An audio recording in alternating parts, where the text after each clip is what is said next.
Hello and welcome to SportsBeat KC, the Kansas City Star's daily sports podcast. It's Wednesday, November 3rd, and I'm Blair Kirchhoff. Plenty of news coming from the Chiefs this week, starting with their victory on Monday Night Football over the New York Giants, but there's been plenty more since then. On Tuesday, the Chiefs acquired defensive end Melvin Ingram from the Steelers. Ingram, of course, spent most of his career with the Chargers, so the Chiefs are very familiar with his capabilities.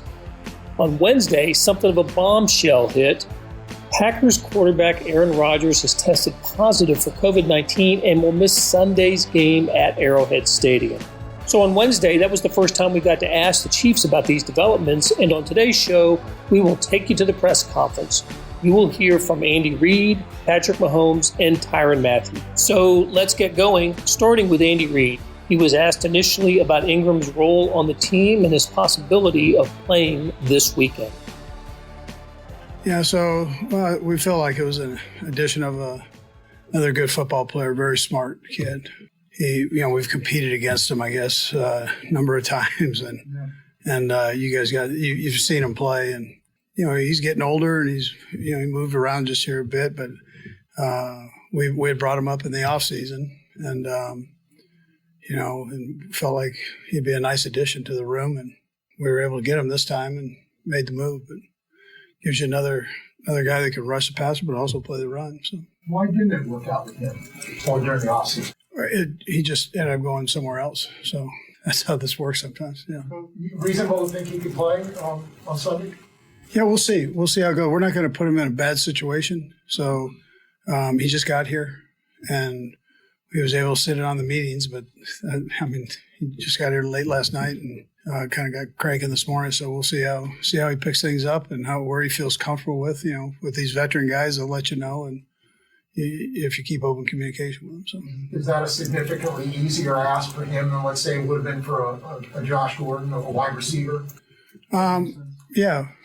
Different situation because Josh hadn't played for a little bit. Yeah. Right. Yeah. But I'm just talking about learning what you guys are doing. Yeah. Spags does a few things. So, again, you don't want to put the guys in a bad position where they either hurt the team or themselves. And we'll just see. You kind of play it by ear and see how it goes. Yeah. Coach, obviously you had up until maybe 10 a.m. to find out about Aaron Rodgers, that you were preparing for him. How do you prepare for now a quarterback that you may not have seen on film at all? Yeah. Listen, there's nothing that's in – granted, I don't think, that I've seen. And so we get ready for Aaron Rodgers, and then whoever they put in, you've got to be ready for. You just watched this last weekend. Two quarterbacks come in that hadn't had an opportunity to play much, if at all, in one game. So, our guys are aware of that. It's you get yourself ready to play. This league, they're small margins, man. So it's a true team sport. You get yourself ready to go. Specific to Melvin Ingram, just to follow up on Aaron's question here, what kind of flexibility does he give you with Chris Jones, with Ingram's ability to also play outside? Yeah, no, it's a plus. If Chris is going to do whatever he needs to do for us to be successful, that's how he rolls. So if he has to jump back inside, he can jump back inside. He knows how to do the outside part too. But we'll just see though. Right now, it's just. We're formulating, I guess, just to see how Melvin handles picking everything up right now. See where he's at. Herbie, we haven't even seen him on the football field other than a walkthrough. Andy, what did you tell Larry before the decision was made to trade him to the Jets? Yeah. So Brett talked to him, and they had a good conversation, agent and with Larry. And then I had a chance to talk to him just before it went down. So, I'll keep that between us. But I think it's great that he has an opportunity to play right now, whether he does it for a year or 10 more years. He has an opportunity to play. That couldn't be promised right here at this time. So if he decides to become, go be a doctor after this year, he's going to have an opportunity to play. And he can take that with him. So I think it's great. We appreciated having him here. Absolutely. It's related to him, too. His career arc was a little different, and he said a number of times how you embraced the idea of him from your childhood experience. But how much did it mean to you to see him get to flourish in both ways and do what he did last year? Yeah, I think it's awesome. It just doesn't happen very often in this league. It has happened, but not very often. And, for him for him to have the opportunity to do his studies in the off season, I thought was important for him. You knew he was going to continue to work out and be diligent with that. You can name on maybe a couple hands, maybe two hands, how many guys that played in this league and been doctors, become doctors afterwards. So, unique person. Do I have that right? If I remember this right, your childhood experience, Tom, yeah, went to the same medical school. Yeah. And that planted a little thought with you that sure you could do this. Yeah. No, I knew he could. Yeah. If he wanted to do it, he could do it. And so, smart kid. I mean, he was focused that way right from the get-go. He let us know during the draft, so that was important. Well, an opportunity to talk to Derek Gore. Fair to say that you've seen enough that he could be a regular part of the rotation while Clyde is still out.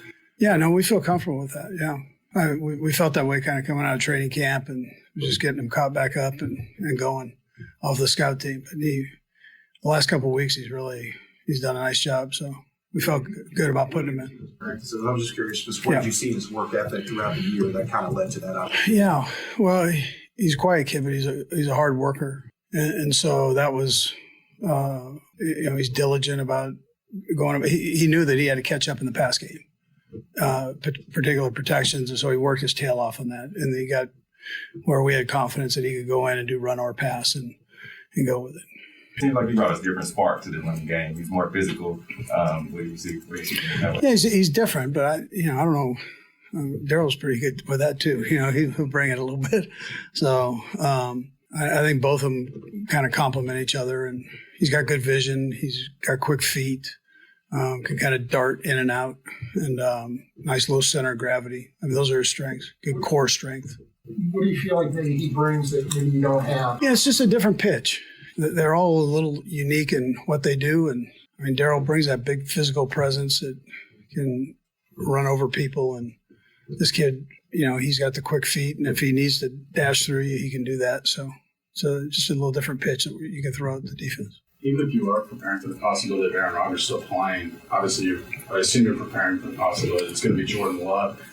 Even in kind of the situation before, but how different is preparation with the guy that doesn't, he's thrown 7 passes in the NFL. Yeah. You don't have a lot of film. Yeah, well, you know that they're not going to completely change the whole offense.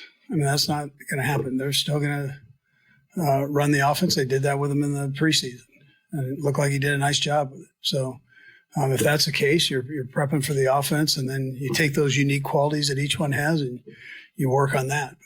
But that's how you go about it.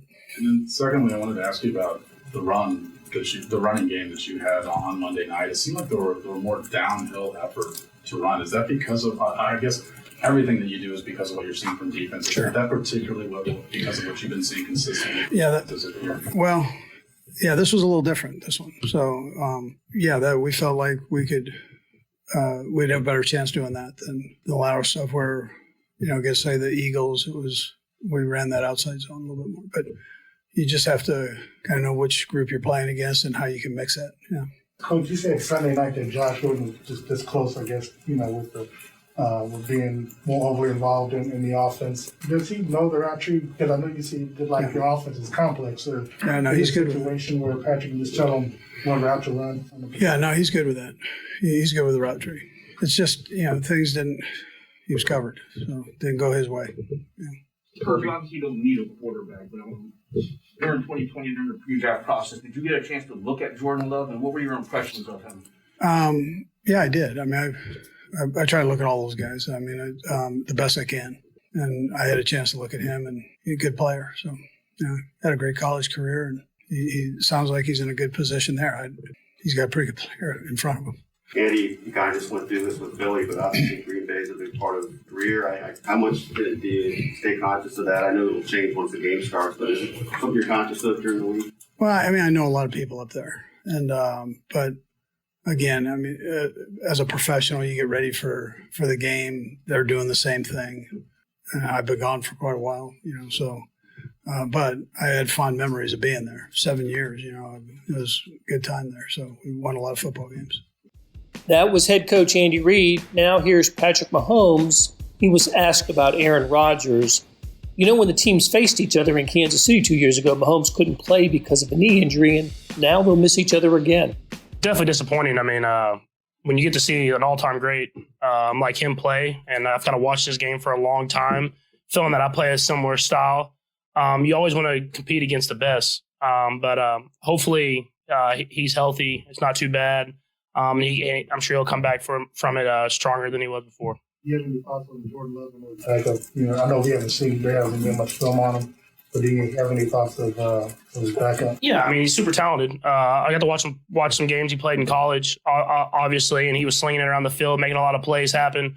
And then what he's done in the preseason. I mean, had a great preseason, played really well. So, I mean, I'm sure he'll be ready. They have a great offense, and he'll be able to step in and try to do what he can to try to have success. You obviously have a pretty tight relationship with Aaron. What was your reaction when you heard about it, and have you reached out to him yet? I haven't got to yet. I kind of heard about it as I was going on to the walkthrough on the field. So, I mean, obviously it's disappointing. I mean, I'm just hoping that he's healthy and that he can get through it. I mean, COVID's a scary deal, man, and it can kind of get anybody. So, I'm just kind of praying for him that he can get back into who he is. How do you look at his career in terms of your own? I mean, he's been one of the best for a long time now.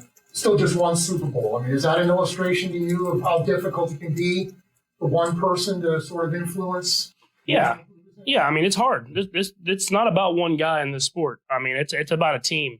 I think Tom kind of fools everybody because he's won so many Super Bowls, but it's a hard deal to win Super Bowls in this league. I mean, it's the best of the best every single year. Everybody's getting better.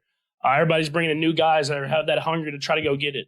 And Aaron's, I mean, he is the best of the best, and he's played on a lot of great football teams, but you got to have stuff go your way, and I understand that. And I mean, this season's telling that it's not just going to be every single year you're coming in and winning every game. You have to battle through adversity to try to be on top. Did you see any difference in the defensive scheme from the Giants after that drive where you guys ran, especially when you had a lot of downhill runs? Not necessarily. I mean, they were trying to change it up a little bit, but they had a pretty similar game plan the whole way through. I mean, it kind of came down to us turn the ball over, me not hitting some guys that were open, and so a few penalties here and there. I mean, we keep being able to run the ball. I think that'll help the offense, obviously, but at the same time, we have to execute. We have to find ways to drive the length of the field and execute in the red zone. When you say help the offense, do you mean just because it's successful, or because you might actually draw some different looks from the defense? Yeah, I mean, when the defenses are playing a lot of shell coverages like they are, you have to run the ball. I think we know that. That drive was kind of a way of doing it. You run the ball that many times, you get down there and score a touchdown. So just continue to do that, continue to evolve that more and more on the offense. And then whenever we have chances to make some big plays, we'll try to make those as well. It seemed like you picked up the football after Derek scored that. Did you give that? Oh, yeah, I gave it back to him. The first touchdown for him, I mean, when you have guys that work that hard and they're able to get in that end zone for the first time, you're happy for them because they put in the work every single day. I mean, they don't get seen because they're not there on those Sundays. But, I mean, those guys are working, if not harder than all of us, because they're on the practice squad, and then they're also doing scout team, and they're also doing reps with the first team. So guys like that, you're happy when they get in the end zone. You learn anything about him in his first real playing time? Yeah, I think you learn that he's a playmaker, man. He's ready to go out there and step up when his number's called. So it's great to have those type of guys on the team that are going to put in that work every single day, knowing that they might not get the opportunity to play, so that when they do get that opportunity, they're ready to go. Hey, it's Blair. We have a special subscription offer for SportsBeat KC listeners, unlimited digital access to the Kansas City Star's award-winning sports coverage. Sign up now for 1 year of Sports Pass for access to all the sports news, features, and columns presented on the kansascity.com site, and it's only $30. That's a 40% savings off our regular rate. Your subscription will automatically renew after the initial term at $50 unless you tell us to cancel. Your subscription helps support the sports coverage of kansascity.com and the Kansas City Star, and that support has never been more important.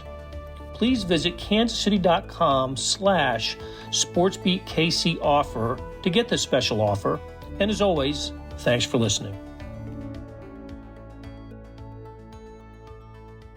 After the interception to start the game, that you had to change anything in terms of decision making, and how well do you think you did in terms of that, knowing that the game started in such a disappointing way? Yeah, I mean, I don't think I changed. I try to stay away from that. I try to stay with the game plan, stay rolling.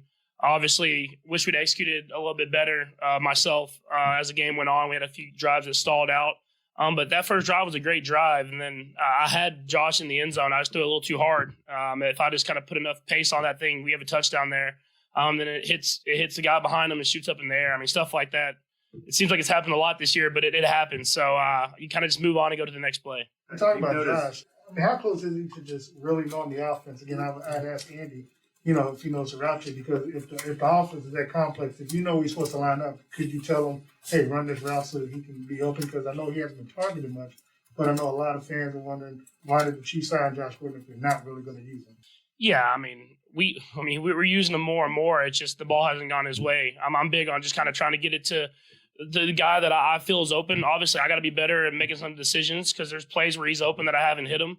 But he knows it. I mean, he's a smart guy. He picked up the offense quickly. That's why he's gotten out in the field more and more. And I'm sure as the season goes on, we'll get the ball to him because he's a playmaker, and we want to have that as the season. We get to the end of the season and hopefully the playoffs. Played against Melvin Ingram before. What are you guys getting now that he's here? Yeah, first off, I'm glad he's on my team. I mean, have him on our team. I know we play the Steelers later in the year, so it's glad to have him on our side of the football. But he's a guy that he's smart. He's a vet. He's very crafty on the way he does things. He has all the moves.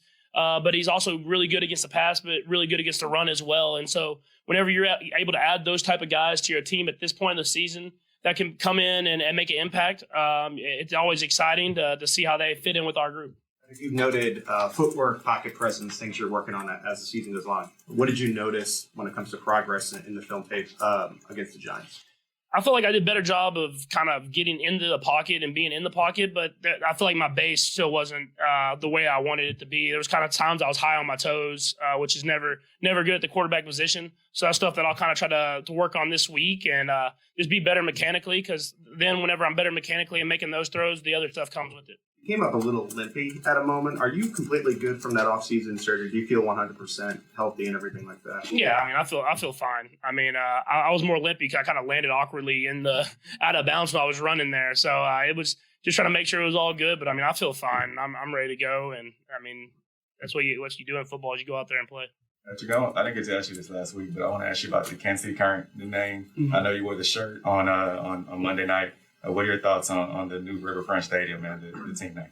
Yeah, I mean, I had to keep the secret. Brad was asking me about it all week. But, no, I had to keep the secret of the name. I mean, it's a great name. I think it goes well with the city, with that Riverfront stadium that they're building and the facility that they're building out there. I mean, they've done a great job of taking care of that organization and those girls. And if you saw the way that season trended, I mean, they were ended on a very positive direction. So I'm excited for them. I think Brittany and the Longs have done a great job of kind of helping evolve that organization, and hopefully it'll be here for a long time. Ask your input on the name? No, they did not. I gave my input, and it was shot down. So I think they came up with a better name than I thought. Why is it so important for you and Brittany to be kind of so all in, invested on doing things like this for Kansas City? Yeah, I mean, we love this community. I mean, we love the people in this community, how much they support us through the thick and thin. I mean, they really have embraced me, and I've become part of this family. And so Brittany's done a great job with that team of getting a women's soccer team here, and the support that the community has shown them already is tremendous. So, I mean, it truly is an awesome community that a lot of great people, and I'm excited I can keep building here as long as possible. Patrick, you said they shot down your suggestion, so the natural follow-up is, what was the name you suggested? I was trying to work with something like the Fountains, so like a Fountain City or something like that, but Current just sounds way better. So I definitely lost. Yeah, exactly. Patrick, I've asked this before, but I'm going to do it a little differently. Do you want defensive coordinators to blitz you a little bit more? You're the least blitzed quarterback in the league. Just how much has that changed your, sort of preparation before the week when teams are doing it less and less? I think I just kind of try to take what's there. I mean, I promise I prepare for the blitz just as much every single week. I want to make sure that we kind of keep that where the defenses don't want to blitz us because we're so good against the blitz. But then at the end of the day, I have to get better when they're not blitzing. I have to get better when they're dropping people in coverage, taking the check down, throwing the flats, which I started doing kind of later in the game, this last game. And I did it early and late, which is the times we had success. So keep doing being better at that. But don't lose me. I mean, whenever the shots are there, take them. I could hit that shot to Tyreek if I put it across the middle of the field a little bit more. So whenever those opportunities come, I have to be ready to strike. And then when they're not there, just keep being smart, taking it and moving the ball down the field. Patrick, I don't know if you got to say goodbye to Larry, but I wonder if you did, if you could share anything you might have conveyed to him, and also just the feeling of what he did for this team and the arc of his career as a doctor and taking last year for the reason he did. All those thoughts, I wonder what you think about it. Yeah, I mean, I didn't get to talk to him in person because it happened on a off day, and so I didn't get to see him. But I mean, I texted him. I mean, he's a great dude. I think that's the first thing. I mean, he's such a great person. He really truly loved this city, this team, this organization, and he gave back so much to it. And the thing he did last year with going to be a doctor back in Canada was special. I mean, not a lot of people have that heart to be able to give up something that they truly love and football for a year to go back, especially after winning the Super Bowl with this team. So, I mean, it just shows the type of person that he is. And I give so much. I told him good luck to moving on to the Jets and to the rest of his career. If that's football, doctor, whatever it is, he'll be great at it. That was quarterback Patrick Mahomes. Here's safety Tyrann Mathieu. He starts off responding to questions about Aaron Rodgers and his replacement, Jordan Love. Aaron Rodgers is a special player, probably one of the most talented quarterbacks in this league. But I think as far as preparation, it's all about our mindset, our attitude. Trying to get as much information as we can. Pretty sure those guys' offense won't change too much. So it's all about formational recognition and just understanding what's going on from our end. What is the process of getting as much information as you can on a guy that hasn't played much in the NFL? Well, yeah, I just asked my coach that about an hour ago, and so you just kind of dig through all the tape, preseason games, try to get a feel for what he likes to do, whether that be rhythm throws or trying to find his shots deep. I do know he has a big arm. He can move around the pocket, so it'll be a good challenge for us. You'll have to sometimes find yourself going back to his college tape. Yeah, I think sometimes you do that, but I think he has a couple snaps, in the NFL, and so we'll look at those probably more than we look back into his college days. Melvin Ingram yesterday. What was your reaction to Ingram coming here to Kansas City? I mean, I was excited, man. I've watched him, from afar. We both SEC guys, and so I've always, liked the way he played the game. I think his talent speaks for itself. I'm more excited about, his leadership and what he's going to provide, on that end. So, I think our guys up front got another guy that they could, use and rely on, and hopefully, he could help complement, the other guys that we have here already. But I was excited. I look at him as, one of those guys that, he's a doggy. So I'm just looking forward to seeing him play fast. How much time do you all expect to look at film on Jordan? Because obviously last year when you faced off against the Chargers in the first game against them, you didn't know you were facing Justin Herbie until 10 seconds before kickoff. Obviously you get 5 days of that. How much preparation are you all really going to have, looking at tape on Jordan and trying to create a scheme? Yeah, I mean, it was a short week for us, already. So I'll probably say, today, tomorrow, Friday, we'll get a good chunk of information, on Jordan. And, like I said, all the things that he could do well, some of the things that he doesn't handle well, we'll try to expose those things. But, like I mentioned earlier, I think for the most part, it's all about our preparation, our attitude, and really what we able to do from a technique standpoint, play in and play out. One thing that you all did, though, the previous 2 games, you all played great second half. This last game, you played pretty much 4 straight quarters. How important is it going to be to continue to build on that in this game against Green Bay? I mean, it's huge. This is a big-time opponent. No beating around the bush. I don't think anybody's, projecting us to win this football game. I think we understand that. It's going to be a tall task for us, but I think we'll be ready for the challenge. How much of the quarterback change was even more of an emphasis on guys like Aaron Jones and Vahe, Adams, and obviously trying to keep those guys in check, knowing that's probably who Jordan's going to rely on the most? Yeah, I probably, it doesn't. Davante Adams is one of those receivers that it doesn't matter who he has throwing the ball to him. He's a tough cover.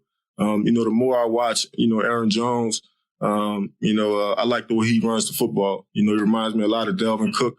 Got a lot of straight line speed. Got a lot of power too, for his size, really run through a lot of arm tackles. So that'll be a tough task for us. And yeah, I mean, I could see them, leaning more, on 33. Obviously 17 speaks for himself, but even a backup running back, AJ Dillon, he's a tough duty as well. So I could see them, using those guys a bit more. Opponents have given you guys some problems with screen passes. And something you can put your finger on as to why you guys have had a little bit of difficulty defending those?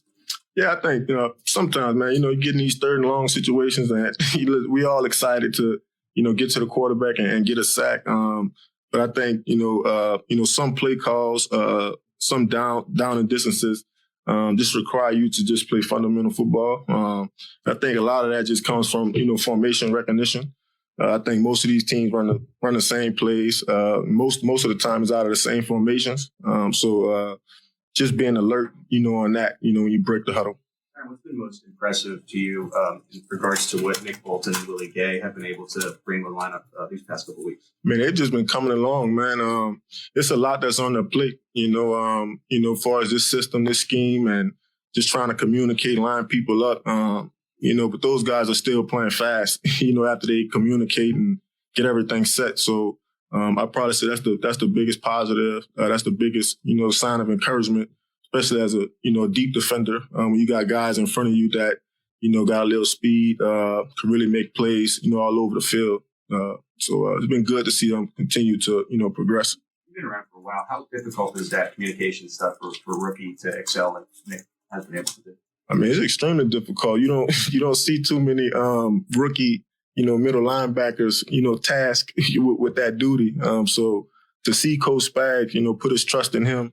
Obviously, the kid is a good football player. He has a bright mind too. I think that helps, slow it down a little bit. But he's been a blessing for us, man. Especially with Hitch being out, him being able to step in and kind of keep it rolling for us. Aaron, you guys have been fully healthy in the secondary these last few weeks. I'm just wondering how much has that put an impact on you to sort of do a lot of different roles in the secondary, and how much do you think that'll help you get maybe, as you alluded to on Twitter, closer to getting the ball, more opportunities for maybe making plays? Yeah, I think we're coming along. Obviously, still a lot of things that we could clean up, as far as technique, and I thought we did a better job this past week of really just eliminating explosive plays. I think they maybe had 2 or 3. And that's a good sign, so for me, it's not always about, me making the big plays or the plays that I'm used to making. I get more encouragement just seeing us continue to push forward because I know, once I'm able to make a play, when it rains, it pours. So I just look forward to waiting for my moment. But as long as my group continues to show signs of improvement, that's all I really need to kind of keep me, happy.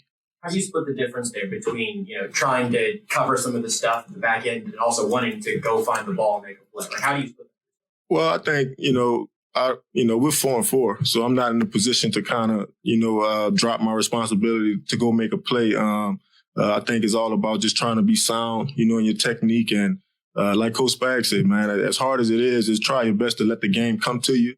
Because when you go out of your way, you usually, leave somebody else hanging. So I've just been trying to do my job and keeping everybody else on top of theirs. A couple more guys. Well, Steven and Vahe. You talked a little bit about Melvin Ingram. I know Andy Reid said he's been in on meetings, and you talked about his leadership. How long do you feel like it'll take him to be, put out there on this defense? It took you guys a little while to pick those Spag scheme, but how long do you think it'll take him? I mean, he's a vet in his league. He's probably heard some of this stuff before. It's just probably different, terminology. I expect him to pick it up, hopefully by next week. But like I said, man, anytime you can add an extra guy that loves to play football, whether it's run or pass, I think it'll help us out big time. So, obviously we don't want to rush him, but I think the sooner the better. Tyrann, it seemed like it was important to you to speak the other day to the social media stuff and maybe even good for you to do it. Is that how it was? You wanted to, I don't know, just express yourself that way, and has it been good for you to have gotten that stated? Yeah, listen, I've got a bunch of great feedback, a bunch of positive feedback from that.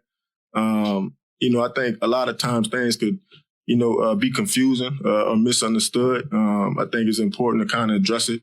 because this social media thing, it could go either way, and people could take it, any way they would like to take it. So, it's just kind of putting my face in front of the camera. Obviously, being conscious of the words I used and, the people that I affected. And, obviously that wasn't my intention, but just happy to move on from it for real. Did it make you reset a little bit how you're doing it? Yeah, absolutely. I think anytime you have, a reality check or a gut check or, just simply being aware of, how other people feel, I think it always kind of, helps you take a step back and, kind of see what it is that you did wrong or where you went wrong. What's the biggest lesson you learned from maybe not pressing? I'm sorry? What was the biggest lesson you might have learned from that, maybe not pressing sin? Well, like I said, man, you never know who you never know who's listening. You never know who you're, going to affect in a negative way. And I think that's important to keep in perspective, when you're going back and forth with somebody or you're dealing with frustration or, confusion, misunderstanding. I think that's the most important thing. That'll do it for today. Thanks to our SportsBeat KC production staff of Beth Welsh, Monty Davis, Jeff Rosen, and Chris Fickett. Links to all these stories we've been writing about the Chiefs over the last day or two can be found in the show notes and, of course, on kansascity.com. Speaking of kansascity.com, let's talk about the morning sports edition. If you're not seeing it, you're really missing out. So go to the website, kansascity.com, and then click on the Stars e-edition. That's a replica of the printed newspaper on your screen that comes with your digital subscription. Well, now there's an updated sports section produced separately that goes along with it. When you open the e-edition, there's a box in the upper right-hand corner that says All Editions. Click on that, and you can access anywhere from, 15 to 25, sometimes 50 pages of sports. It's incredible. You also can get it through your email. That's how I get it. The link is there by about 6 a.m. every morning. But however you see it, you know what I'm talking about. It is complete coverage of the previous day's sports, news, features, stats, everything. It's fantastic. Hey, listen, thanks for reading the Star and listening to our podcast lineup. You're helping support the best sports and news coverage in Kansas City, and we couldn't produce programs like SportsBeat KC without you. We'll be back on Thursday with the Chiefs coverage gang. You know who they are: Herbie Teope, Sam McDowell, Sam Mellinger, and Vahe Gregorian, talking Chiefs on SportsBeat Live. 9:30 a.m. Thursday this week. Usually we go on Fridays, but for the second straight week, we have to go on Thursday. So join us then.